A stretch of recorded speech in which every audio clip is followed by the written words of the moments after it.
இன்றைக்கி என்ன breakfast lunch பார்க்கலாம். அக்கா வீட்டிலேருந்து மோசஸ்க்கு வந்து முட்டை தோசை போட்டிருந்தாங்க. ஹாஃப் பாயில் தோசை போட்டிருந்தாங்க. அப்புறம் 2 சாதா தோசை கொடுத்துருந்தாங்க.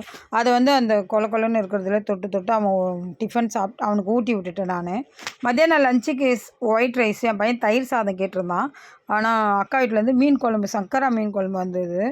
பெரிய சங்கரா தலை நல்லா பெருசாக இருந்ததுங்க மீன். எனக்கு வந்து கோதுமை தோசை மட்டும் போட்டு ஒரு முட்டை தோசை போட்டு பெப்பர்லாம் போட்டு நான் காலைல டிஃபன் இது தான் சாப்பிட்டேன், மீன் குழம்பு வச்சு. என் பையனுக்கு சாதம் வந்து மீன் குழம்பு மேலாக்க ஊற்றி, ஏன்னா நல்லா திக்காக இருக்குது, கொஞ்சம் ஊற்றினாலே அவன் ரொம்ப காரம் சாப்பிட மாட்டான். அதனால் பட்டும் படாதமாகவே அவனுக்கு சாதம் கலரிட்டு வெங்காயம் போட்டு அவனுக்கு முட்டை ஆம்லேட் போட்டு கொடுத்துட்டேன்.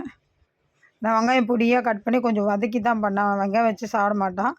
சரி சாப்பிட சொல்லி அனுப்பிச்சேன். சாப்பிட்டுட்டு வந்துட்டான் ஈவினிங்கு. ஸ்நாக்ஸுக்கு வந்து பேரிக்காய் கொடுத்துருந்தேன். நான் சொல்லியிருந்தேன்ல எங்கள் அக்கா மருமக பிள்ளை பேரிக்காய் கொண்டு வந்து செம்ம பெருசுங்க, நல்லா தித்திப்பாக இருந்தது. ஃபுல்லாக தண்ணி தாங்க, ரொம்ப தித்திப்பாக இருந்தது. கொடைக்கானலில் இருக்காங்க அவங்க ஃபேமிலி. அவர் ஆக்சுவலாக கொடைக்கானல் தான், ஊருக்கு போயிட்டு வந்தார். அதில் அப்போ கொஞ்சம் கொடுத்து விட்ருந்தாங்க.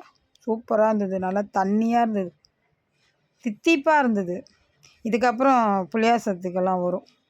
இன்றைக்கி இதுதான் பிரேக்ஃபாஸ்ட் லஞ்சு. வாங்க சாப்பிட்லாம்.